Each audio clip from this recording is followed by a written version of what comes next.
Mr. Secretary, how many employees were there at HHS when you took over? 82,000, How many do you have today? 62,000. Okay. It's about the level it was in 2019, right before COVID. Is this the first time that an institution in America has ever downsized? I don't think so. I think private and public institutions have historically. Microsoft just announced that they were going to reduce their workforce by 6,000 people. You think that'll be the end of Microsoft? Senator, we wouldn't have reduced anybody. You think that'll be the end of Microsoft? I don't think so, Senator.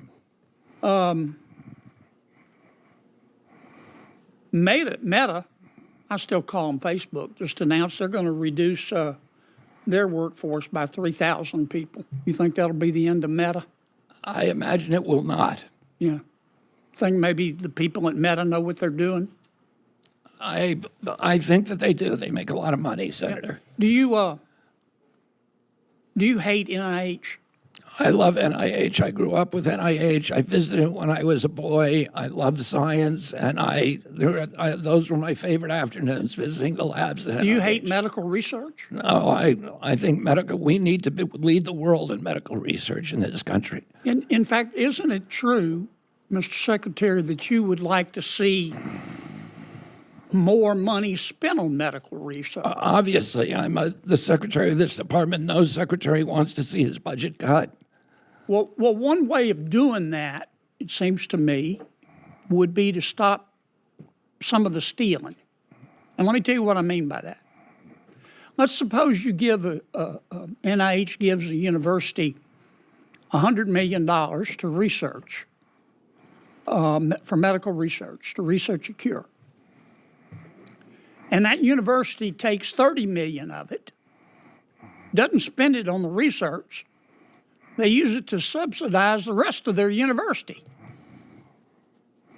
Does that show a commitment to medical research? No, and I mentioned before the example of Stanford, which was taking 78% in indirect costs, and we don't know what they were spending. That's theft, isn't it? It's not a good in way Louisiana, to spend we call federal that stealing. taxpayer dollars. We call that stealing.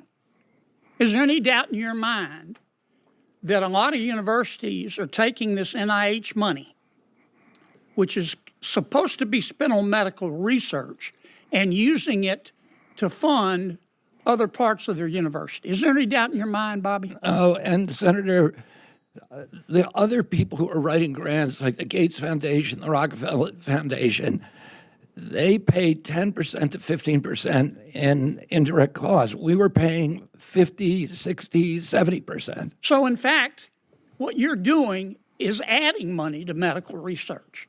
We will be able to fund many, many, many more studies by eliminating that $9 billion, at least part of that $9 billion cost.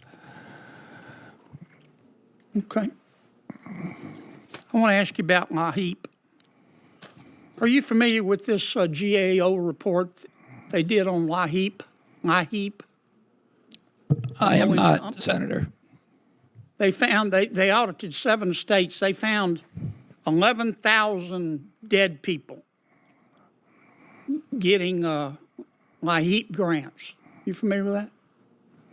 No, but that is pretty typical of many of the other programs that we're working with. They found prisoners getting grants, didn't they? Were they using the grants to heat their jail cell?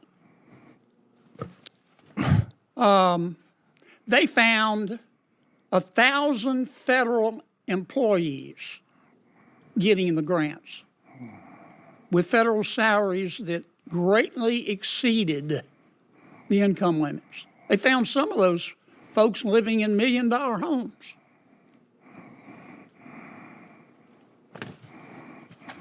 I got 18 seconds. Why do we allow highly processed foods in America?